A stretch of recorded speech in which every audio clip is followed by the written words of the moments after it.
ये बच्चों चलते हैं अगले पाठ पर। और आज मैं आपको सिखाने वाला हूँ कि हम किसी भी नंबर का जो क्यूब होता है, ठीक है बच्चों, उसका क्यूब रूट कैसे फाइंड आउट करते हैं, और वो भी कितने टाइम में 2 सेकंड से लेके 15 सेकंड तक। यानी जिसकी प्रैक्टिस ज़्यादा अच्छे से है वो 2 सेकंड में उसका क्यूब रूट फाइंड कर सकता है, और जिसकी कम है वो मैक्सिमम 15 सेकंड का टाइम लेगा। तो सबसे पहले बच्चों, ऐसे क्वेश्चन को सोल्व करने के लिए, बड़े से बड़े नंबर का क्यूब रूट फाइंड करने के लिए आपको सबसे पहले 1 से लेकर 10 तक के क्यूब आपको मालूम होने चाहिए, जैसा कि मैंने यहाँ पर ऑलरेडी लिखा हुआ है। ठीक है, ये आप देख पा रहे हैं। 2 का क्यूब 8, 3 का क्यूब 27, 4 का क्यूब 64, 5 का क्यूब जो होता है वो 125, 6 क्यूब 216 और 7 क्यूब इक्वल 343। 8 क्यूब यहाँ पर देख रहे हैं 512 और 9 क्यूब इक्वल 729 और 10 क्यूब इक्वल 1000। ठीक है, तो आपको ये मालूम होना चाहिए। वो क्यों मालूम होना चाहिए? क्योंकि जब भी हम क्यूब रूट निकालेंगे तो हमें यहाँ पर ये जो आप देख रहे हैं यूनिट प्लेस वाला डिजिट, इसका हमें मालूम होना चाहिए। ठीक है, अगर ये हमें मालूम होगा तो हम बड़ी आसानी से निकाल सकते हैं। ठीक है, आइए करना शुरू करते हैं। तो यहाँ पर बच्चों आप देख पा रहे हैं कि मैंने पहले से लिख के रखा हुआ है। आइए करना शुरू करते हैं। और जो बच्चे मेरे चैनल को पहली बार देख रहे हैं, प्लीज़ मैं उनसे रिक्वेस्ट करता हूँ मेरे चैनल को सब्सक्राइब कर दें, साथ ही बेल आइकन को क्लिक कर दें। करना कुछ नहीं होता, जो वीडियो आप देखते हैं उसके नीचे रेड बटन होता है, वो आपको जाके क्लिक करना है। और हाँ, जो बच्चे हिंदी मीडियम में पढ़ते हैं उनके लिए मैंने एक नया चैनल बनाया है जिसका नाम है मैथ्स विद हरी सर। ठीक है, हिंदी मीडियम के बच्चे उस पर जाकर उस चैनल को देख सकते हैं और लाइक भी कर सकते हैं।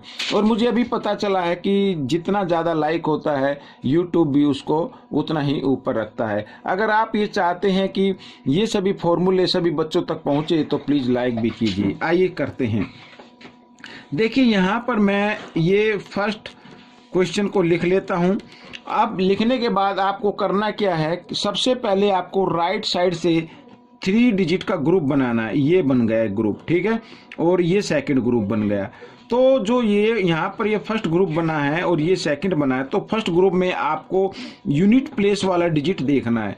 ठीक है, ये है 5 और 5 के क्यूब पर ही आता है, तो इसकी जगह हमें क्या लिखना होगा, 5। ठीक है, ये हो गया। ठीक है, अब इसका काम खत्म हो गया। अब हम सेकंड ग्रुप लेंगे। अब यहाँ पर है 857। ठीक है बच्चों, अब ये परफेक्ट क्यूब नंबर नहीं है, तो इससे कम जो आता है बच्चों वो है 9। ठीक है, 9 का क्यूब क्या होता है यहाँ पर मैं आपको बताता हूँ, 729। ठीक है, और 10 का क्यूब क्या होगा, 1000। अब आप ये देख रहे हैं 857 1000 और 729 के बीच में आता है। ठीक है, मैं यहाँ पर ये लिख लेता हूँ 729, और इससे बड़ा नंबर है 857 और इससे बड़ा है नंबर 1000। ठीक है, तो हमें ये जो नंबर हमने लिखा है इससे बड़ा नंबर हमें बिल्कुल नहीं लेना है, इससे छोटा नंबर हमें लेना है 729। और 729 का क्यूब रूट क्या होता है, वो होता है 9। तो आप यहाँ पर वो नंबर लिख देंगे। तो अब बच्चों मैं कहना क्या चाहता हूँ कि 857375 का अगर आप क्यूब रूट फाइंड करें तो वो आएगा बच्चों 95। तो इस तरीके से आप फाइंड कर सकते हैं। आइए एक और एग्जाम्पल ले लेते हैं। यहाँ पर लिखा 10648। ठीक है बच्चों, करना क्या है, आपको वही करना है, पीछे से राइट हैंड साइड की तरफ से 3 का डिजिट का ग्रुप बनाना है। ये बन गया। अब यहाँ पर बच्चों देखो क्या है, 8 है। 8 2 के क्यूब पे आता है। ठीक है, तो किसके क्यूब पे आता है, 2 के। तो आपको क्या लिखना है, यहाँ पर 2 लिख देना है।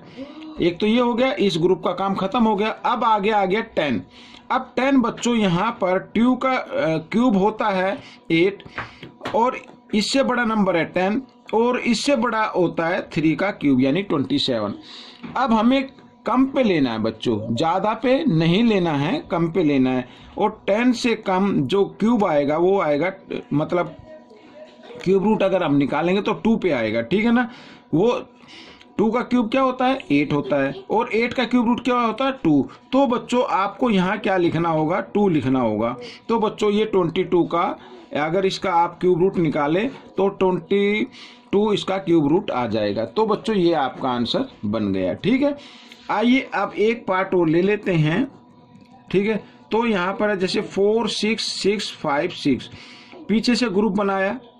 अब इसमें 6 है, 6 के क्यूब पे ही आता है, तो एक तो ये आ गया। अब यहाँ पर 6 लिख दिया, इसका काम खत्म हो गया। अब आ गया 46। अब 46 तो परफेक्ट क्यूब नहीं है, तो इससे कम बच्चों देखो 3 का कितना आता है 27, 4 का कितना आता है 64, तो हमें कम पे लेना है। तो 46 से जो क्यूब नंबर आएगा वो आएगा 27, और 27 का क्यूब रूट होता है 3। तो बच्चों ये आपका आंसर निकल गया। ठीक है, इस तरीके से। आइए एक नंबर और ले लेते हैं। तो यहाँ पर मैं 110592, ठीक है, करना वही है, पीछे से ग्रुप बनाया। अब यहाँ पे 2 आ गया। अब 2 बच्चों आता है किस क्यूब पे आता है 8 के। 8 का क्यूब क्या होता है 512, 12 आ गया ना। तो यहाँ पर मैं आपको दिखाता हूँ, ये देखो, तो ये 2 आ रहा ना 2, तो किसके क्यूब पे आता है 8 के पे, तो यहाँ पर लिखेंगे आप 8। अब इस ग्रुप का काम खत्म।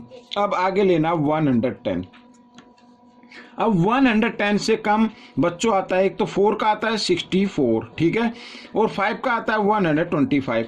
तो हमें कम पे लेना है बच्चों। तो 64 का क्यूब रूट क्या होगा बच्चों 4 होगा। तो बच्चों ये आपका आंसर आ जाएगा 48।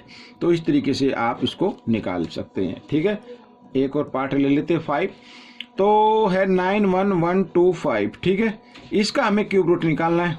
तो पीछे से पेयर बनाया, तो यहाँ पे 5 है। अब देखो 91 है, तो 91, तो 4 का क्यूब क्या होता है 64, और 5 का क्या होता है 125, तो दोनों के बीच में आता है। तो 91 से कम कितना है 64, परफेक्ट क्यूब नंबर है ना।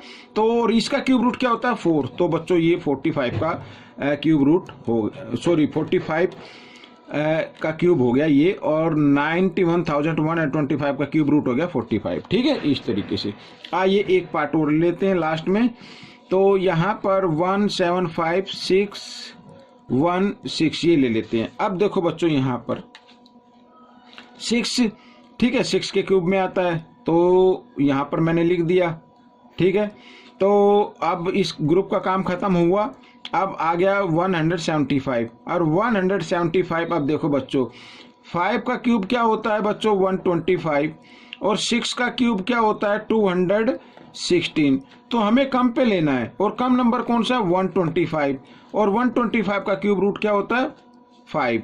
तो बच्चों यहाँ पर 5 लिखना है, तो ये आपका आंसर आ जाएगा। अब जितनी जल्दी आप प्रैक्टिस करेंगे उतनी जल्दी से आप इसको निकाल सकते हैं। तो बच्चों यही मैं आपको बताना चाहता था। आपको ये वीडियो कैसा लगा मुझे ज़रूर बताएं, और हाँ, किसी भी टॉपिक पर आपको अगर और वीडियो चाहिए तो प्लीज़ मुझे कमेंट्स में लिखें। ठीक है, तो मैं उसी टॉपिक पर वीडियो बनाकर आप लोगों के लिए अपलोड कर दूंगा। तब तक के लिए धन्यवाद।